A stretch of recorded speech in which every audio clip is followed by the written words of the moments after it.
Monday, October 19th, 1970. It was a quiet Sunday night in Burke, Virginia.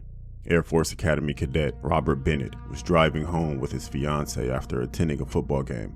Just before midnight, they decided to stop and visit Bennett's uncle, who lived nearby in a rural area, tree-lined stretch with new houses and no streetlights. They parked their car across from his uncle's property and sat for a moment. The hum of the engine, the only sound breaking the stillness. That's when something moved just barely outside the back window. Before they could react, the passenger side window shattered, glass exploded inward, and a man's voice cut through the darkness. "You're on private property, and I have your tag number." Bennett slammed the car into gear and tore down the road, leaving the mysterious figure behind. When they finally stopped, breathless and shaken, they found a hatchet lying on the floorboard. When police arrived, Bennett gave a strange description. "A man in a white suit with long bunny ears." His fiancée disagreed. She thought the figure had been wearing a white pointed hood, but both agreed on one thing: he had attacked them, and whoever or whatever he wasn't finished yet.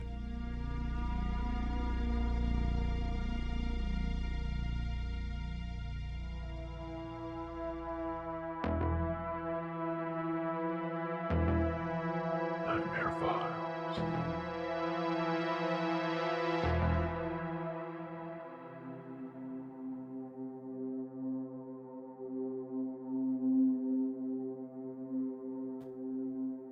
Just 10 days later, on October 29, 1970, a construction security guard named Paul Phillips was patrolling the New Kings Park West subdivision, only a few miles from the first sighting.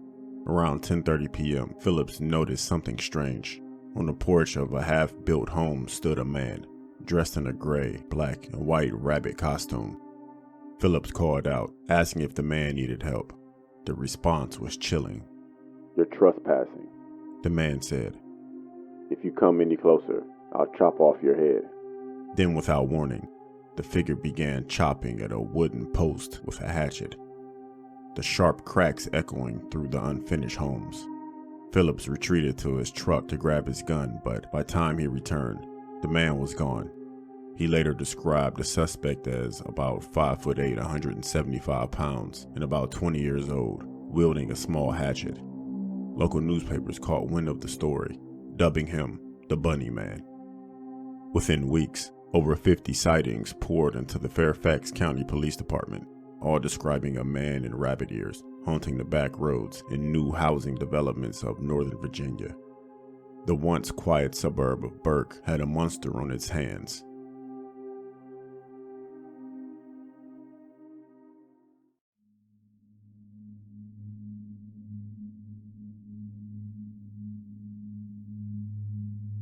As the years passed, the story of the Bunny Man began to twist and evolve, spreading from whispered rumors to full-blown legend. By the late 1990s, an elaborate version surfaced online through a paranormal archive known as Castle of Spirits. A man named Timothy C. Forbes claimed the legend began not in 1970, but in 1904. According to this version, a bus transporting inmates from an asylum in Clifton, Virginia crashed late one night. All but 2 of the prisoners were quickly recaptured. The remaining escapees, Marcus Walster and Douglas Griffin, vanished into the woods. Days later, police began finding half-eaten rabbits, their carcasses scattered across the forest floor, torn open as if devoured raw. Eventually, they found the body of Walster hanging from a tree near a railway overpass, his hand clutching a bloodied hatchet. The other man, Douglas Griffin, was never found.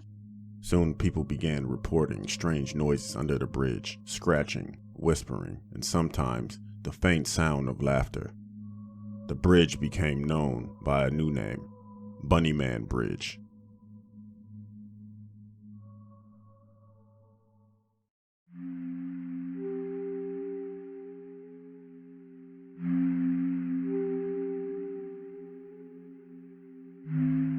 As the story spread, the Bunny Man became something else entirely, a vengeful spirit who appeared to those foolish enough to summon him. According to the legend, if you stand beneath Bunny Man Bridge at midnight on Halloween, and say his name 3 times, he'll appear. The story claims that one year 3 teenagers did exactly that. When the clock struck midnight, a blinding flash of light filled the tunnel. Seconds later, they were found hanging from the bridge, their throats slit. A year later, 6 more teens met the same fate. The pattern, they said, repeated every Halloween. The Bunny Man returning to claim new victims. Of course, when investigators like historian Brian Connolly examined the tale, they found no record of any murders in the area. There was never an asylum in Clifton, no prison bus crash. In fact, there was no mention of the Bunny Man at all until 1970. But by then, it didn't matter. The story had taken a life of its own.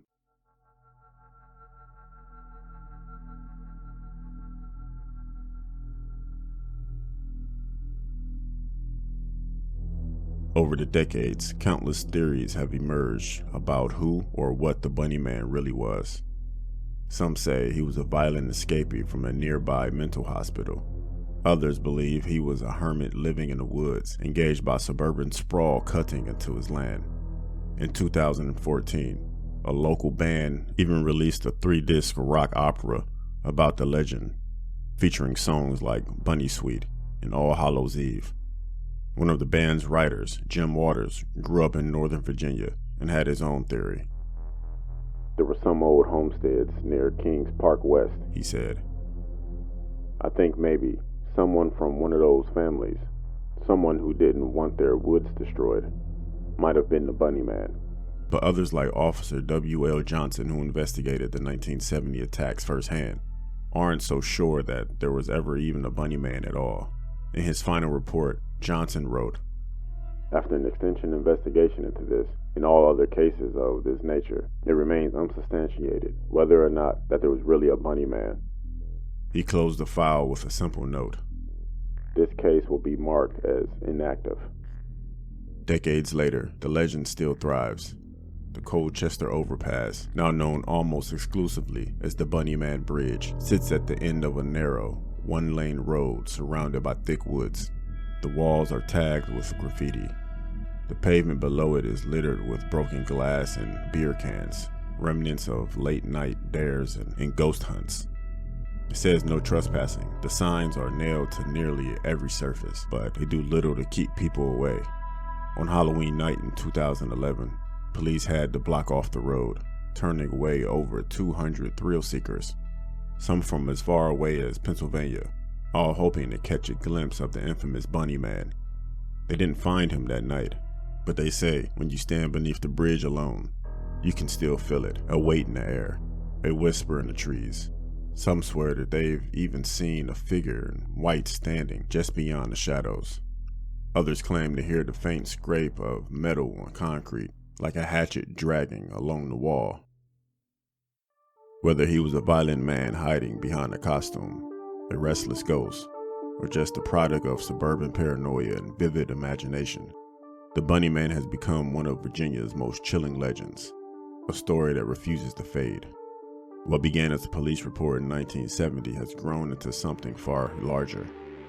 A cautionary tale whispered around campfires, retold at sleepovers, and tested by those who dared attempt it. And maybe that's the most disturbing part.